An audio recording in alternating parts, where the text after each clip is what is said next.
Hey, how's it going everyone? This is Brandon Bias from chichicheka.com and welcome to another very exciting and amazing Tutorial Tuesday. I say that a lot, but this week it's very true because I'm going over a tutorial that people have been requesting a lot lately. And what people have been basically requesting is a tutorial on my old background. And so as you can see, all this really is a 3D rendering of our logo in this glass look. Now, I'm not going to be teaching you how to add in these little extra bits like the bar and the balls and all that because we're just going to focus on the logo just for sake of time and all that because this is going to take a long time to do. I have a really bad feeling about how long this is going to take. So let's just go ahead and get into the tutorial here and see how it goes. Okay, so this tutorial is going to be in Photoshop CS6 Extended specifically. This is not going to work out very well in Photoshop CS5 because the 3D options in this version of Photoshop are way more comprehensive and amazing than the version in CS5, alright? So, let's go ahead and make a new document. And I'm going to go with my usual 1920 by 1080. I'm a little nervous about this because I think render times are going to be a little slow, but we'll take that chance just to see how it goes. Okay, so I've got black as my foreground color, so I'm going to fill in with my foreground color by using the shortcut Alt Backspace or Option Delete if you happen to be on a Mac. And I'm going to rename this BG. Alright, so let's make a new layer for our logo. So I'm going to grab my brush tool, make sure my foreground color is set to white. I'm going to size this up with my right bracket keys so it's the right size. And I'm going to paint that in. There we go. Looks great. So I'm going to be using our logo. You can use whatever one that you want to use, or you can use a bit of text if you so choose. This will work for text as well. But something that you're going to have to decide is whether you want to extrude the entire thing as one object or as separate pieces. Now to quickly demonstrate, because I don't want to take too long on this, this is basically all you're going to be able to accomplish if you render it as one object. As you can see, everything is rotated the same. It's all basically on the same plane, the same 3D plane, if that makes any sense. And if you decide to render separate pieces, you can make something that looks a lot more interesting. So you see I've got this overlapping glass going on, and it just looks a lot more interesting if you do this individually. The only problem is that it takes a lot more time to do, but I'm going to show you how to do it anyway because I'm awesome like that. So, to split these up into different pieces, let's grab our polygonal lasso tool and let's make a selection around the far left hand arrow that we got going on here. So with the layer 1 selected, let's use the shortcut Control Shift J or Command Shift J for you Mac users out there, and that will duplicate that into a separate layer for you. So let's go ahead and rename this left because that is the far left hand arrow there. And let's go back to layer 1, which has our entire logo on it, and let's make another selection just around the center left hand arrow that we got going on here. And again, we'll do Control Shift J, and let's make sure that we got all of that. Yes, we did. So let's rename this to center left. Fantastic. And again, going back to layer 1 because it has our entire logo on it. Oop, go back. There we go. And again, Control Shift J and rename this center right. And then the last layer should be just the right hand arrow by itself, so we can just call that right and we'll call it good. So there we go. We've got all of these as separate layers. Now let's go ahead and start off with the far left hand arrow just for beginners. So let's turn off all the other ones so they're not in the way. And with this left hand layer selected, let's go to 3D, New 3D Extrusion from Selected Layer. It's going to ask you if you want to switch to the 3D workspace. Let's just humor it and click yes. Okay, so if you haven't used this panel before, it's pretty straightforward, okay? So you've got the properties here, which is basically just the properties of whatever you have selected in the 3D panels section below. So right now we've got the current view selected, which is basically just the long way of saying this is the camera that you have selected, okay? So with your current view selected, make sure that you have it set to perspective and not orthographic. And also, it would be nice if you had the FOV set to a 35mm lens. And if all possible, I would probably set that before you do the actual 3D extrusion, because if you change this now, like if I were to change this to 40 right now, it might change up like where everything is, and you might lose the location of your extrusion. So probably a good idea to have that all set beforehand. Okay, so once you've got all that set up, go ahead and select the left group that you see here. If you have your layer named something else like text, it's going to be named text, all right? So select that entire group right there, and you'll see that we've got some different options going on. Now for the extrusion depth, right now it's at 435. That's a little too much, so let's go ahead and tone that down to about 75. Now, at the same time, I want to have a bit of a bevel on the corners, or sorry, the edges of the extrusion. So to do that, we're going to click this third icon here underneath the Properties tab called Cap. So we'll give that a click, and so you see we've got these bevel options going on. So for the bevel, I like to change the width to about 8%. It gives it a nice, just a pretty small bevel, but it's still noticeable, all right?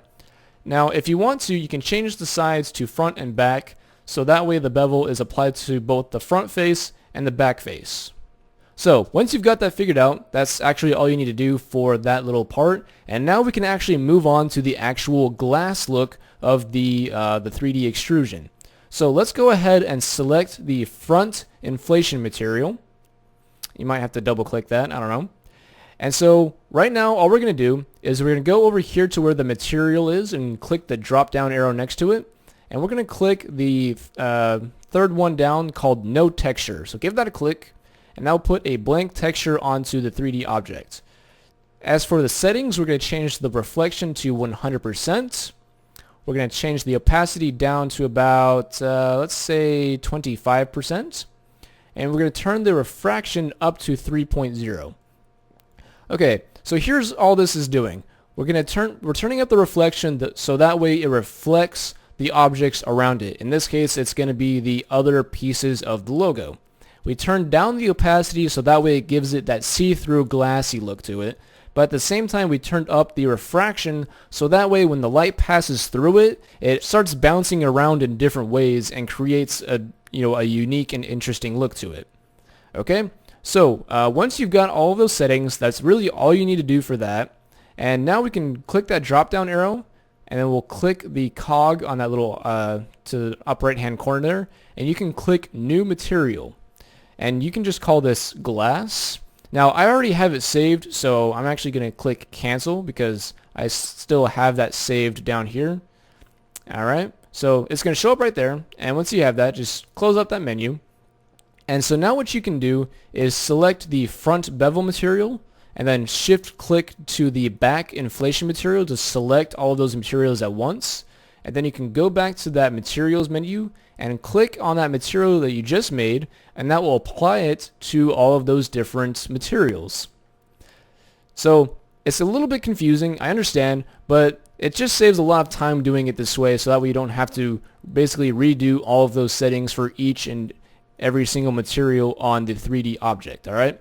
So that in itself is all you basically had to do. So if you want to take a little bit of a preview and see how this looks, there's a render icon right here at the bottom of the properties panel that you can click.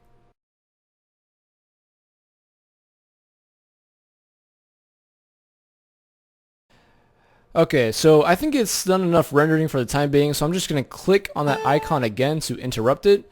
And then if you go to your layers and then just basically select off of that 3D object, you can see how it's starting to look.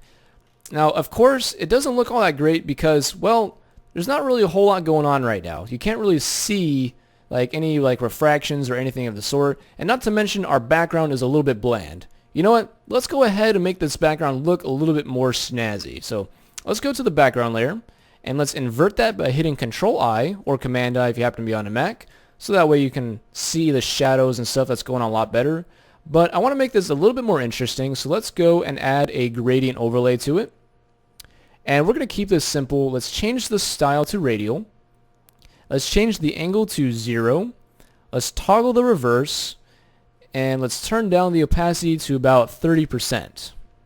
Now if you want to, you can go into the gradient and bring in the white slider to I don't know, maybe 80, maybe 90%. So that way there's a little bit more of a highlight in the middle of the document. But that's up to you. So once you're done, just hit OK again, and there you go. You've got a nice and new and interesting background going on. Alright, so now let's go ahead and apply the same 3D extrusion to the next part of the logo. So let's select the center left layer, and let's go to the extrusion option in the 3D menu there. And so once again, let's select one of these inflation materials, and then we'll shift click to the bottom inflation material, and then we'll just go and apply that same glass look. Now, of course, something that I didn't mention is that you need to go back to the entire group and change the extrusion depth again to 75. So that way it's the same extrusion as the other one.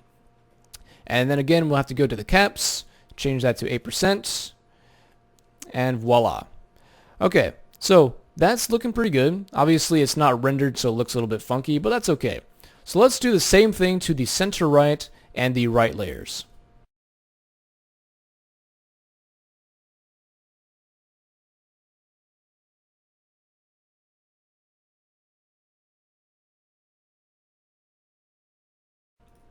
Okay, so there we go. I've extruded and applied the same material to the other three parts of the logo.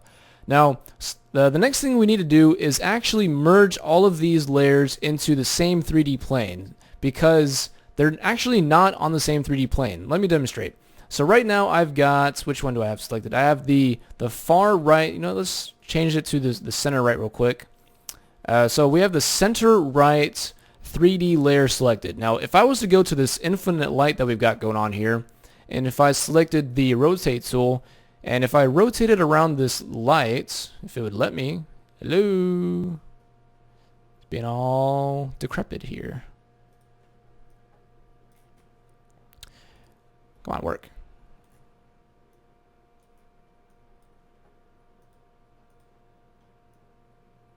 There we go. I guess I just had the wrong tool selected or something. So anyway, as you can see, as I rotate this light around, it only affects that center right part of the logo. So that's what I mean by it being on different 3D planes. They're all 3D objects, but they have different scenes and different lighting. So in order to combine these all into the same scene, we're going to have to go over to our layers panel over here, and we'll select all of these, and then we'll hit Control E to merge all of those 3D objects into one. Now, keep in mind that even though we just combined all four of these layers into one, if you go over to the 3D panel, you'll see that we still have the right, center left, and left layers still as separate 3D objects, but they're all in the same plane. So if I was to go to this infinite light and change it around, it affects it different, or it affects them all at the same time, which is fantastic because that's what we want. Now that I've got this infinite light selected, I want to change it up a little bit. So I'm going to have this aim directly down onto the scene. So I'm thinking something like this is going to work out pretty good, right around there. And then I'm going to go over to the type on the upper right hand corner there, and I'm going to change that from infinite to spot. Okay, now if I were to zoom out a little bit with my scroll wheel, actually a lot, wow, this went all the way over here. That is crazy. So for some reason this light is way far away. So let's see if we can get this a little bit closer. So let's use this this little drag the 3D object tool up here next to where it says 3D mode. Let's see if we can get that closer. Whoa. Oh boy. This is going to be tricky. Let's try a different tool. Alright, so Spotlight's being gay. Let's go ahead and just delete it. And let's make a new one. New Spotlight. And zoom in. Much better. That was way easier. Why didn't I do that before? So I just deleted that Spotlight, and I used this create a new layer down here in the bottom right hand corner, and I just clicked New Spotlight. So that just added it in for us. But it's in the wrong spot because we want this 3D object to be on the 3D plane. So I'm going to use my little rotate tool over here. I'm going to point it downwards, or That's up. There we go. Point it downwards. And then I'll use this move tool to move it upwards.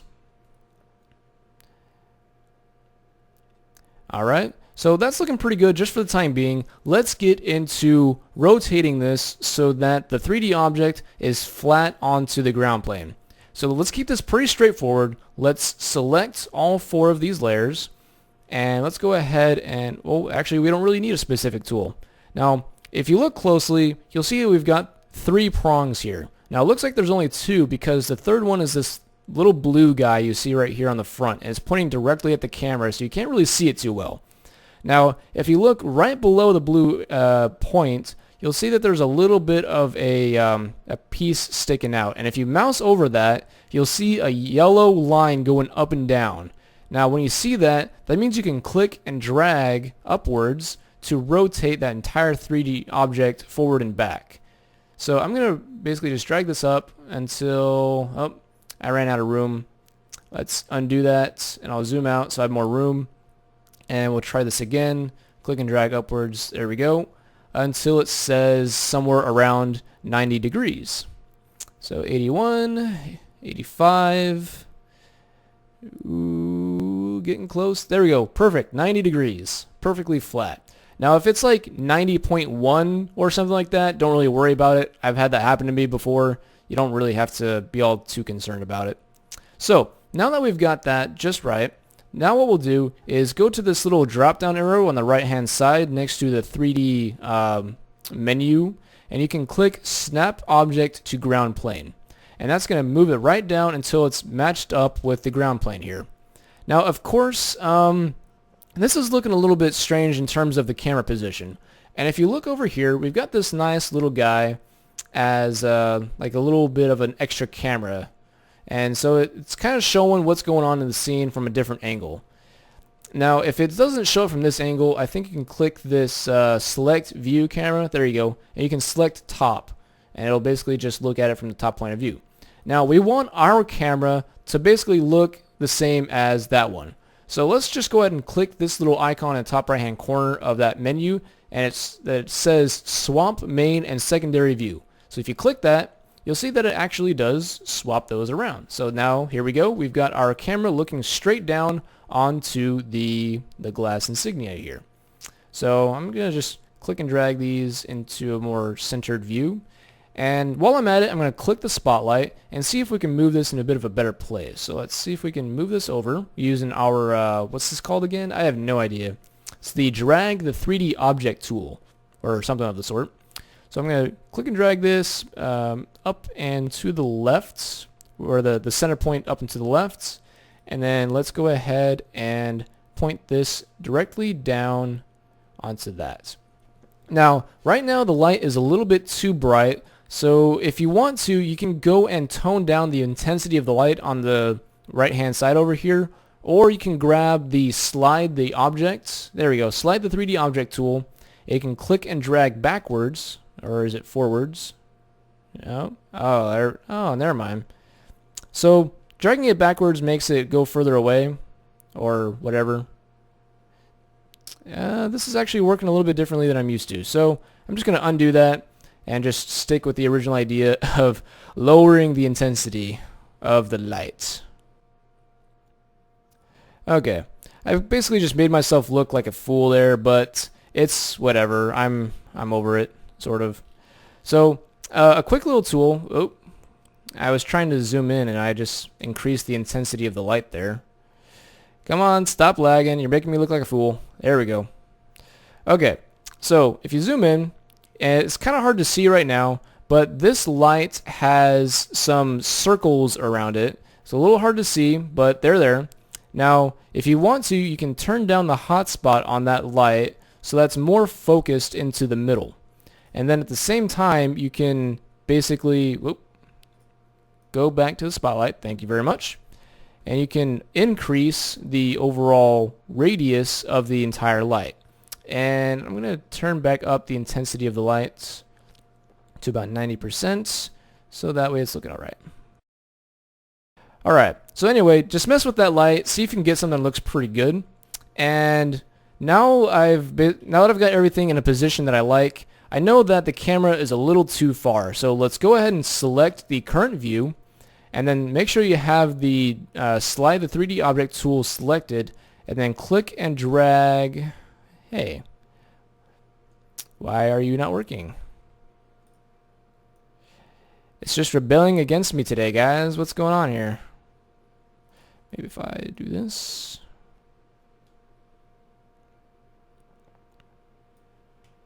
Alright, I'm going to try and figure this out, see what's going wrong.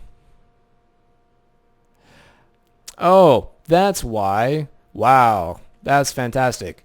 Apparently when I switched the views, it changed from perspective to orthographic, which is why this is not working at all. So let's try and switch that back to perspective, change that to 35, and there we go. Now everything's nice and big. Isn't that great? Now if we go back to the slide the 3D object tool, now we can see if we can get this looking how we want it. Much better. See guys, you can figure things out on your own. You just gotta tinker around. You don't have to ask me every single time that you have a question. Alright, so now that I've got that figured out, wow, that was really embarrassing. Sorry about that. But anyway, we've got everything looking pretty good now. Looks like we got a nice soft light going on. The objects are where they ought to be. Well, actually, for the most part. We actually need to start adding some rotation so that these things look a little bit more interesting. So let's go ahead and select this left-hand layer, and let's grab our, let's just grab the move tool right now. Now, with this move tool dealio selected, you can just click and drag somewhere, and you should be able to move it around. It's not doing anything right now for some reason or another. Come on, select that. There we go. Alright, so correction. If you click and drag while outside of that selection region, you'll be able to click and drag it wherever you want it to go. And so as for the rotation, as you can see, this green arrow has a bar that's kind of curved on it, alright? And so if you hover over that bar, you see a circle. And that circle basically represents the way that you can rotate it. So if you have your cursor over this green arrow, you can rotate it around 360 degrees in that direction. If we put our cursor over this one right here, we can basically rotate it, that direction. It's the y-axis. And then the blue arrow also has its own to rotate it along the x-axis. Okay. So that was just a quick little demo so you get an idea of how this is going to work. So I'm going to rotate it this general direction on the z-axis, and then I will click and drag on the front of the red arrow to move it in. So somewhere around there, I might move it a little bit more along the y-axis a little bit. There we go. Okay, so that's looking pretty good. Now let's go ahead and click to select the center left arrow. And now what we want to do is rotate it on the x-axis towards the camera. So something around there might look pretty good. So that's negative 5.7 degrees. Now I need to rotate it this direction. Oop, maybe not that direction. Maybe I need to rotate it this way. There we go. So because when I rotated it towards the camera, it kind of lifted this corner off of the ground plane. So I needed to rotate it back the other direction to kind of make it go back onto the ground plane. Now, the reason I know that is because I'm keeping an eye on this camera right here, okay? So basically while watching that camera, I can rotate this to see how much I need to rotate it so that it's all evenly in the ground plane there. Now, as you can see, this is starting to get into the ground plane. So to snap it to that ground plane, we're going to go back to that arrow there and click Snap Object to Ground Plane, and that will bring it back up. So this is a little off still, so let's try and level that out. There we go, and snap it to the ground plane. And so that's looking pretty good. Now let's go ahead and swap back to that view just so we can see what's going on. So let's drag, oops, undo that. Let's select the current view so we can look around and see what's going on.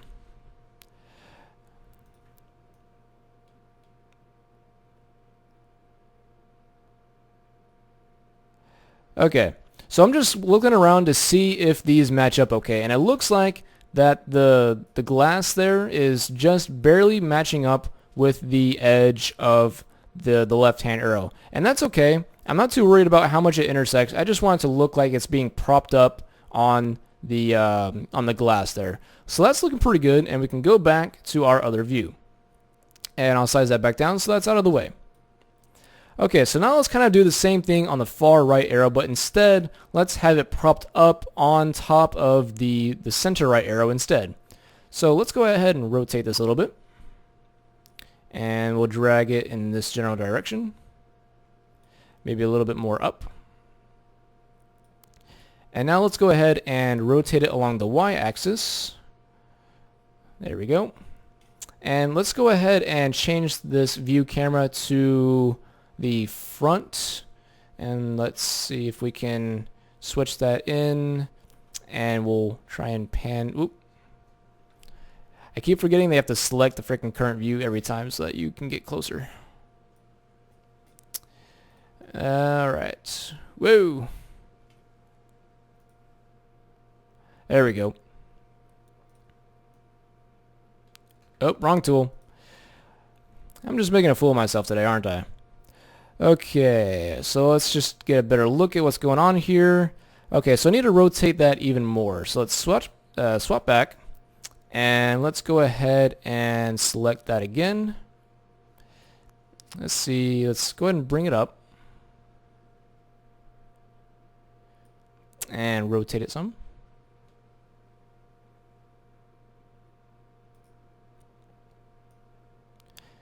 And let's just get this into a position that looks pretty good.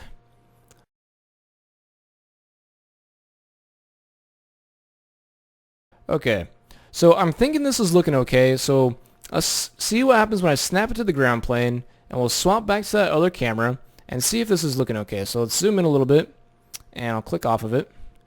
And it looks to me like the glass is intersecting some. So it turns out that I would need to rotate that a little bit more to get it perfect, but let's just not worry about that because we're like almost a half hour into this. So I'm just going to go ahead and call that good and just go back to the other view. And that's a little sloppy looking, but whatever. No big deal. We could always just go back in and rotate that back and make that look a little bit better, and so on and so forth. Now, one thing's for sure, just looking straight down onto the logo there isn't very interesting. So if we want to change this up, we'll just grab that rotate tool up there, and with the current view selected, now that I've remembered, we can click and drag to change this up a little bit. So drag it so that we're looking down and to the left at it, and then we can grab that little move tool and drag this back up so that way we can see everything a little bit better. Alright. So this is a pretty interesting angle, and let's just say that I wanted to call this good and see how it looks. So let's just go ahead and click the render button just to see if we can get a good idea of how this is going to look.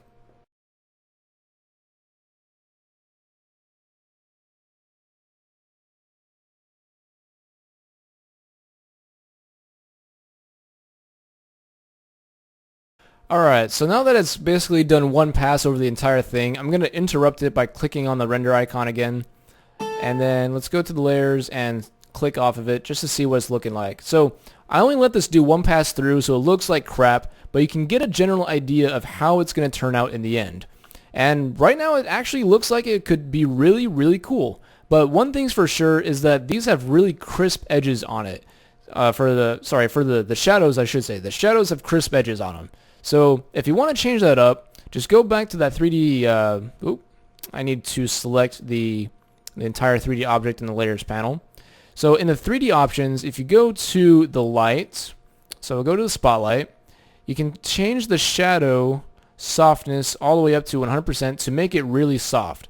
Now, I will caution you by doing this, even though you make nice, shadows and all that, it really increases the render time a lot, alright? So it's going to make this take a lot longer to render in general. So yeah, just keep that in mind and just, click render and you're on your way. So yeah, that is basically the gist of making your 3D glass objects.